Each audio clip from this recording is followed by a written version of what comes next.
Hello everyone, today we will talk about how to fix or how to solve the problem of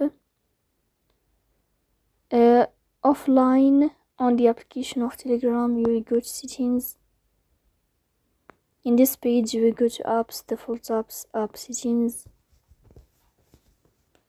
On above you will search about Telegram and you will click here.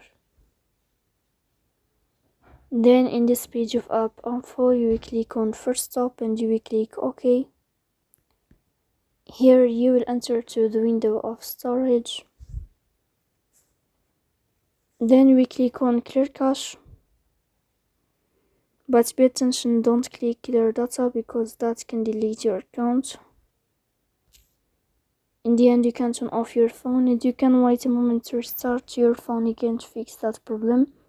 So please don't forget to support us by like and subscribe. See you next time in another video.